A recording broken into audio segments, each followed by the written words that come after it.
वक्फ संशोधन बिल अभी जेपीसी में, और जेपीसी की पहली बैठक बहुत हंगामेदार रही और इस बीच जेपीसी के मेंबर असदुद्दीन ओवैसी ने आज इस बिल को लेकर एक बड़ा स्टेटमेंट भी दे दिया। ओवैसी क्या कह रहे हैं?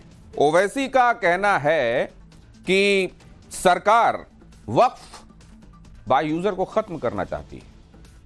आखिर ये वक्फ बाय यूजर क्या है? वक्फ बाय यूजर, असल में वक्फ बाय यूजर वक्फ बोर्ड को यह पावर देता है कि उसके पास रीजन टू बिलीव है, ये भरोसा करने की वजह है कि कोई प्रॉपर्टी वक्फ की है।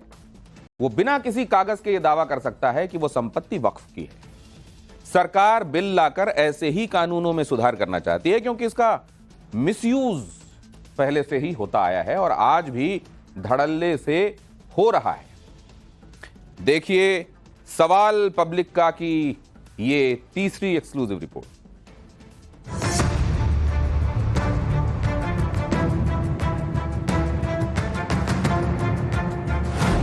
जहां 95% हिंदुओं के मकान, वहां आया वक्फ का फरमान।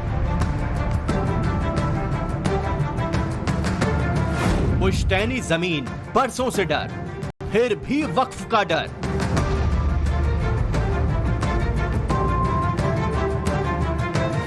दूसरे की जमीन वक्फ का दावा, 30 दिन में खाली करो गांव।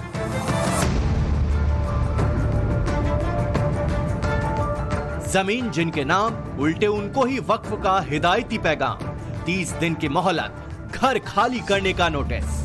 जो जमीन साल 1909 से किसी और के नाम पर है, उस पर वक्फ अपना दावा कैसे ठोक सकता है? वक्फ के पास जिस जमीन का एक भी कागज नहीं है, उस जमीन को खाली करने का नोटिस वक्फ बोर्ड कैसे भेज सकता है?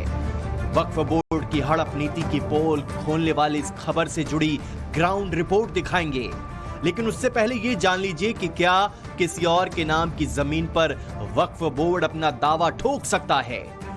वक्फ बोर्ड को ये ताकत कहां से मिली है? तो इसका जवाब है वक्फ बाय यूजर, जिसे 1995 में नरसिम्हा राव सरकार ने जोड़ा था। यह कानून दुनिया के किसी इस्लामिक देश में भी नहीं है।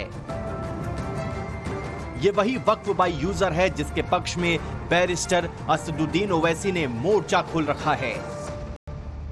सेक्शन 3 में government, Modi government Waqf by user को खत्म करना चाह रही है। अब वक्फ बाय यूजर का मतलब क्या है?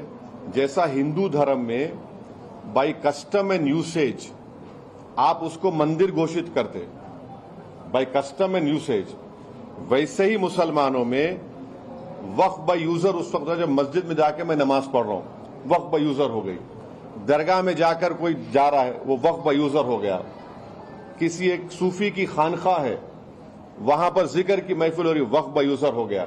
खबरस्तान है, वो वक्फ बाय यूजर है। वो एक्ट है, सेक्शन 95 में एक्ट है। Modi government Waqf by user को निकालना चाह रही है। क्यों निकालना चाह रहे हैं भैया वक्फ बाय यूजर को आप? वक्फ एक्ट संशोधन बिल पर जेपीसी की पहली बैठक में भिड़ जाने वाले ओवैसी भड़के हुए हैं, खासकर वक्फ बाय यूजर को लेकर, जिसका मतलब ही ये है कि जिस संपत्ति के वक्फ के होने के कागजात भी ना हो और उसे धार्मिक काम के लिए इस्तेमाल किया जा सकता है, मतलब वक्फ बाय यूजर। वक्फ के लिए एक तरह से खुली छूट है। जिस जमीन पर उंगली रख दो वही वक्फ की है। उसी वक्फ बाय यूजर को बरकरार रखने के लिए ओवैसी दलील पर दलील दे रहे हैं। सरकार की मंशा पर सवाल उठाते हुए ओवैसी इल्जाम लगा रहे हैं कि मोदी सरकार इस बिल के जरिए वक्फ की संपत्तियों पर कब्जा करना चाहती है। लेकिन पटना के गोविंदपुर गांव में सुन्नी वक्फ बोर्ड ने इसी वक्फ बाय यूजर के तहत जो नोटिस भेजा है, उससे शीशे की तरह साफ हो गया है कि वक्फ बोर्ड की असीमित शक्तियों पर अंकुश लगाना क्यों समय की मांग है। पटना से 30 किलोमीटर दूर फतुहा के इस गोविंदपुर नाम के गांव को अपना बताते हुए सुन्नी वक्फ बोर्ड ने इस पर अपना दावा ठोक दिया है। गांव वालों को 30 दिन के अंदर मकान खाली करने का नोटिस भेज दिया गया। जिस घर में अभी हम बैठे हुए हैं, ये भी उसी जमीन पर बना हुआ है जिस पर दावा वक्फ बोर्ड ने किया है कि ये जमीन कब्रिस्तान की जमीन है और इसको खाली कराने की कोशिश जो है वो की गई। लेकिन गांव के लोगों ने पूरा अपना कागजात लेकर कोर्ट की शरण ये लोग लिए, जबकि डीएम ने भी इन लोगों को खाली करने का आदेश दे दिया था। उसके बाद ये अपना खतिहान से लेकर तमाम जो डॉक्यूमेंट है वो लेकर कोर्ट में गए और कोर्ट ने इनके फेवर में डिसीजन दिया। कोर्ट ने इनकी जो इसमें दावेदारी है उसको सही ठहराया है, जो यहाँ के लोग जो बासिंदे हैं, क्योंकि लगभग 8 घर है यहाँ पर, सभी हिंदुओं के घर हैं, जिस पर दावा ठोका गया था वक्फ बोर्ड के तरफ से। वक्फ बोर्ड ने इस अल्टीमेटम के साथ ही गांव के 7 घरों में रहने वालों के नाम नोटिस भेज दिया कि उनके मकान जिस जमीन पर बने हैं वो वक्फ की जमीन है। सुन्नी वक्फ बोर्ड ने दावा किया है कि ये जमीन 1959 से उनके पास है, इसलिए खाली करनी होगी। दूसरी तरफ जिनको नोटिस मिला है उनका दावा है कि जमीन साल 1909 से ही उनके परिवार के नाम पर है, पीढ़ियों से उनके पुरखे यहाँ आबाद हैं, उस पर वक्फ अपना दावा कैसे ठोक सकता है? हमारे पास खतियान था तिनकोरी लाल के नंबर से, जिनके परपोता अभी भी हैं। इनका भी घर अभी रह रहे हैं, इन लोग का भी घर है, कई महीने के बड़े बसे हुए हैं। इसी पर हमने आरटीआई मारा वक्फ बोर्ड को कि हमको दीजिए कि आपके पास रिकॉर्ड क्या है, कौन डोनेट किया। उस पर कोई कागजात वहाँ आरटीआई का महत्व नहीं समझ रहे थे, नहीं दे रहे थे। इसके लिए अल्पसंख्यक होकर प्रिंसिपल सेक्रेटरी तक हम लोग लड़ा और उनसे दिए तो लेटर लगा के दिए प्रशासनिक विभाग को, तो ऑर्डर किए कि दीजिए इन लोग कागजात, तो उन्होंने कागजात दिया। तो कागजात दिया, उसमें डोनेट करने वाला का नाम नहीं है, उसमें डोनेट करने वाला का नाम नहीं था। अब इधर जो आया नोटिस तब पता चला। अभी तक हम सब का रसीद अप टू डेट कटता है। बाजार समिति में गया जो पैसा हम सब 3-3 बार डिग्री करके लिए, पैसा जीत के लिए है। पूरा मामला मोदी सरकार की ओर से लाए गए वक्फ बोर्ड संशोधन बिल पर चल रही सियासत के बीच सामने आया है। यहां तक कि जिस जमीन पर वक्फ ने दावा किया है उसी जमीन का एक हिस्सा सरकार की तरफ से अधिग्रहण किया गया और बाकायदा उसका मुआवजा भी दिया गया।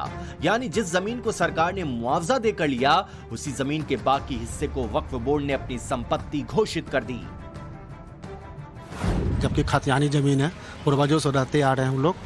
वक्फ बोर्ड वाले नोटिस किए भाई खाली कर दो, तो जब यहाँ के सीओ वगैरह सब रहती जमीन घोषित किया, डीएम तक भी हाई कोर्ट से ही अभी तक राहत मिला है। पूरा टोटल डॉक्यूमेंट्स इनके पास है। तो किस आधार पर आप कह सकते हैं सर कि ये रहती जमीन नहीं है 7 लोग का?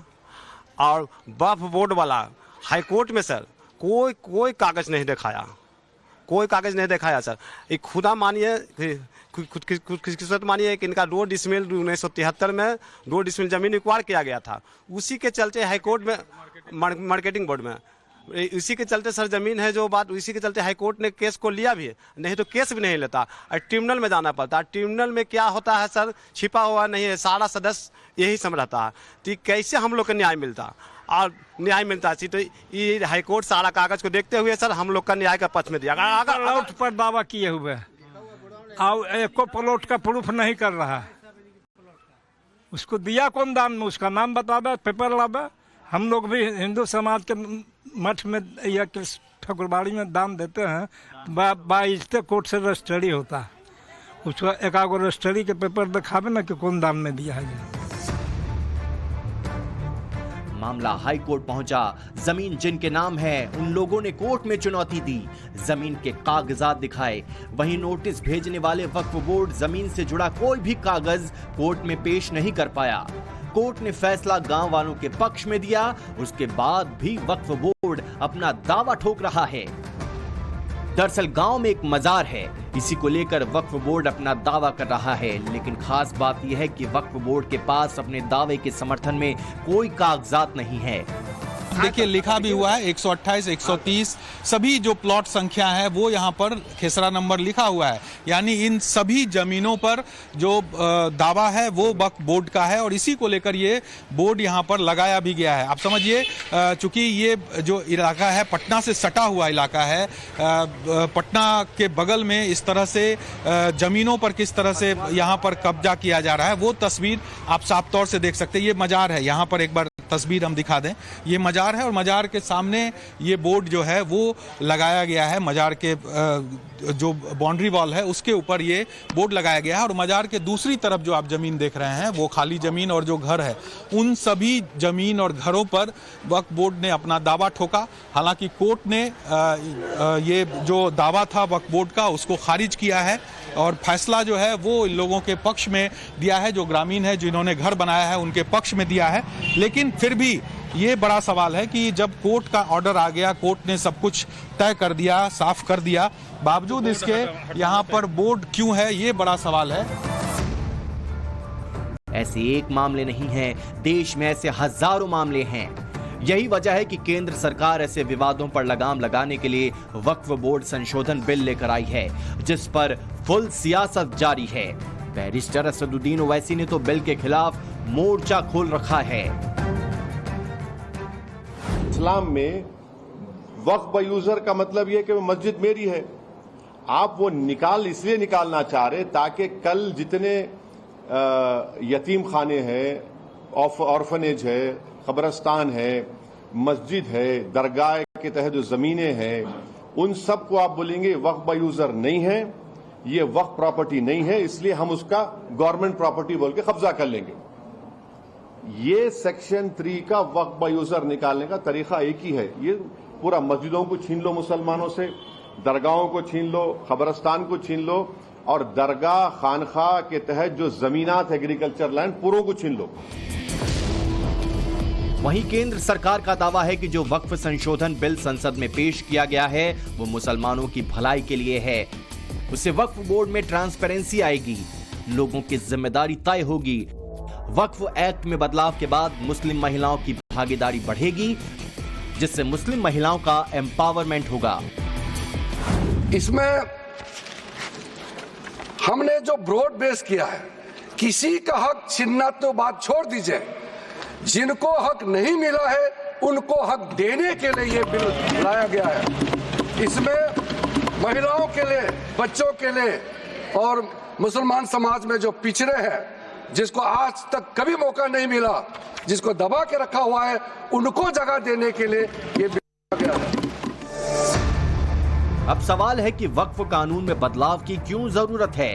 इसका जवाब न्यूज की पाठशाला में सुशांत सिन्हा ने बड़ी ही क्लैरिटी के साथ दिया है। कैसे मुस्लिम वोट की पॉलिटिक्स के चक्कर में साल 1995 और 2013 में वक्फ बोर्ड को कानून के तहत वो ताकतें दी गई जो आजादी से पहले के वक्फ कानून में नहीं थी, और ऐसे प्रावधान कर दिए गए जो इस्लामिक लॉ के मुताबिक नहीं थे, जैसे वक्फ बाय यूजर, जिसे 1995 में नरसिम्हा राव सरकार ने जोड़ा। यह कानून दुनिया के किसी इस्लामिक देश में नहीं है। वक्फ बाय यूजर मतलब है जिस संपत्ति के वक्फ होने के कागजात ना भी हों, आप उसे धार्मिक काम के लिए इस्तेमाल करते हो, आप उसे वक्फ कर सकते हैं। मतलब एक तरह से खुली छूट मिल गई कि जिस जमीन पर उंगली रख दो वो तुम्हारी टाइप। आप ये समझिए कि यह प्रावधान कितना ताकतवर है कि राम जन्मभूमि केस और ज्ञानवापी केस में वक्फ बाय यूजर प्रावधान का इस्तेमाल हुआ था। एक तो वक्फ परिषद में केंद्रीय मंत्री, 3 सांसद, मुस्लिम संगठनों के 3 नुमाइंदे, मुस्लिम कानून के 3 जानकार, सुप्रीम कोर्ट या हाई कोर्ट के 2 पूर्व जज, 1 प्रसिद्ध वकील, नेशनल लेवल पर मशहूर 4 हस्तियां, केंद्र सरकार के अतिरिक्त या संयुक्त सचिव, और सबसे